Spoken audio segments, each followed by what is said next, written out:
আসসালামু আলাইকুম প্রিয় শিক্ষার্থী, আজকে আমরা আলোচনা করব তৃতীয় শ্রেণীর ইংরেজি পৃষ্ঠা 101, ইউনিট 7, লেসন 2, বিষয় ইউজ অফ ওয়াটার অর্থাৎ পানির ব্যবহার। তো আমরা প্রথম থেকে শুরু করছি।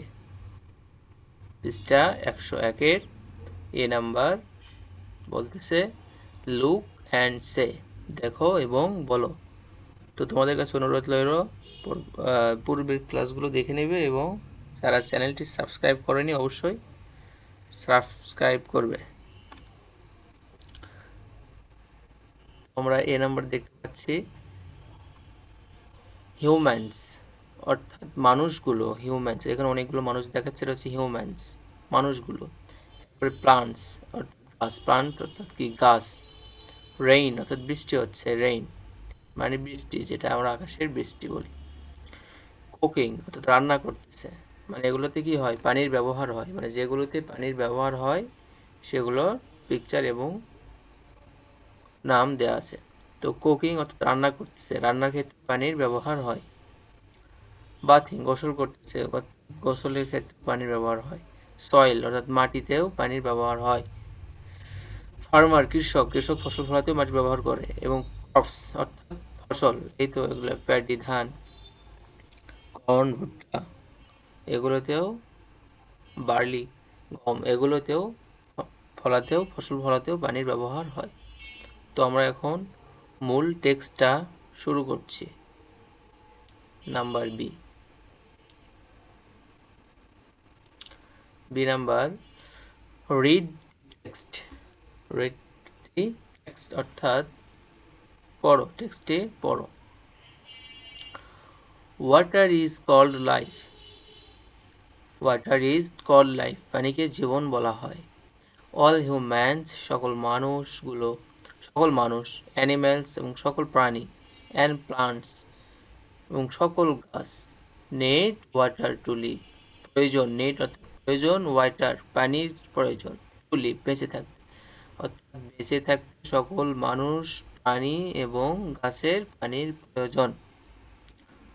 এরপরের line, oceans, rivers, rain and ponds আর the main sources of water. এরপরে আমরা দেখতে পাচ্ছি ওশানস অর্থাৎ সমুদ্র, সকল সমুদ্র, রিভার্স এবং নদীগুলো, রেইন অ্যান্ড ponds এবং পুকুরের পানিগুলো আর দ্য মেইন সোর্সেস, প্রধান উৎস অফ ওয়াটার, অর্থাৎ পানির প্রধান উৎস কি, সমুদ্রগুলো, সকল নদী এবং পুকুরের পানি হচ্ছে পানির সবচেয়ে প্রধান উৎস। We need water every day. We need water every day, আমাদের প্রতিদিন পানির প্রয়োজন।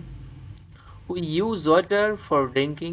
উই ইউজ ওয়াটার, আমরা পানি ব্যবহার করি, ফর ড্রিঙ্কিং পান করার জন্য, কুকিং রান্না করার জন্য, বাথিং গোসল করার জন্য, অ্যান্ড ক্লিনিং এবং পরিষ্কারের জন্য। কোনো কিছু পরিষ্কারের জন্য, খাওয়ারের জন্য, গোসলের জন্য আমরা প্রতিদিন পানির ব্যবহার করে থাকি। অ্যানিম্যালস ড্রিঙ্ক ওয়াটার, সকল প্রাণীগুলো পানি ব্যবহার করে, পানি পান করে। ওয়াটার এভরিডে, প্রতিদিন, সকল প্রাণীগুলো প্রতিদিন পানি পান করে। Plants and trees also take water from the soil of their growth, অর্থাৎ প্লান্টস গাছগুলো, গাছগাছালি, অ্যান্ড ট্রিজ সমস্ত চারা এবং গাছগাছালি, also take water from the soil for their growth, তাদের বৃদ্ধি করতে মাটিতে পানির প্রয়োজন হয়। The farmers uses water to grow crops, অর্থাৎ দি ফার্মার্স কৃষকগুলো ইউজ ব্যবহার করে ওয়াটার পানি টু গ্রো ক্রপস ফসল ফলাতে, তাদের ফসল বৃদ্ধি করতে কৃষকগণ পানির ব্যবহার করে। সো তাই we can not live without water, আমরা কি উই ক্যান নট লিভ বেঁচে থাকতে পারি না, উইদাউট ওয়াটার পানি ছাড়া, তাই আমরা পানি ছাড়া বেঁচে থাকতে পারি না। এরপরের প্যারাতে আমরা দেখতে পাচ্ছি সামটাইমস, মাঝে মাঝে, we do not get clean water for our everyday use. We do not get, আমরা কি পাই না, আমরা পাই না ক্লিন ওয়াটার, পরিষ্কার পানি পাই না, ফর আওয়ার এভরিডে ইউজ, প্রতিদিন ব্যবহারের জন্য আমরা কি পরিষ্কার পানি পাই না। কি জন্য পাই না? We pollute water sources. We pollute, আমরা দূষণ করি দ্য ওয়াটার সোর্সেস, পানির উৎসগুলোকে আমরা দূষণ করি। ইট ডিগ্রেডেটস দ্য কোয়ালিটি অফ ওয়াটার, এটা কি করে? এটার পানির গুণগত মান নষ্ট করে ফেলে। পানির যদি আমরা পলিউটেড করি, এটা কি করে? পানির গুণগত মান নষ্ট করে ফেলে।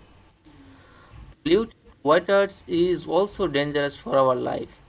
পলিউটেড ওয়াটার অর্থাৎ দূষিত পানি ইজ অলসো ডেঞ্জারাস, এটা আরও কি বিপজ্জনক ফর আওয়ার লাইফ, আমাদের জীবনের জন্য। সো তাই কি করব আমরা? We must save water from pollution. We must save, আমরা অবশ্যই এটাকে রক্ষা করব, ওয়াটার ফ্রম পলিউশন, পানিকে আমরা অবশ্যই রক্ষা করব পলিউশন ফ্রম পলিউশন, দূষণ হতে। দূষণ হতে আমরা অবশ্যই পানিকে রক্ষা করব। We should not throw any rubbish, আমাদের উচিত নয় any rubbish, throw any rubbish, throw মানে কি? ফেলা, এনি রাবিশ, কোনো আবর্জনা ফেলা আমাদের উচিত নয়, প্লাস্টিক এবং প্লাস্টিকগুলো এটসেট্রা এটিসি। অর্থাৎ এর মধ্যে আমাদের কী করা উচিত নয়? ওই মেন সোর্সগুলো যেমন পুকুর, সমুদ্র, নদীগুলো, এগুলোতে আমাদের কি প্লাস্টিক এবং যে কোনো আবর্জনা ফেলা উচিত নয়। ইনটু পন্ডস, কোথায়? পুকুরে, রিভার্স নদীতে, অ্যান্ড ওশানস এবং সমুদ্রে, এই জায়গায় কী করা নয়? এগুলো আমাদের আবর্জনায় প্লাস্টিক ফেলা উচিত নয়। We must keep the rubbish in a fixed place, অর্থাৎ we must keep the rubbish in fixed place, আমাদের অবশ্যই এই রাবিশ ময়লাগুলো নির্দিষ্ট স্থানে ফেলে রাখতে হবে, আমাদের নির্দিষ্ট স্থানে এই রাবিশগুলো ফেলে রাখতে হবে। এই ছিল আজকের ক্লাস। পরবর্তীতে আমরা ধারাবাহিকভাবে অন্যটি নিয়ে আলোচনা করব। তো ক্লাসটি ভালো লাগলে অবশ্যই সাবস্ক্রাইব করে পাশে থাকবে। ধন্যবাদ সবাইকে।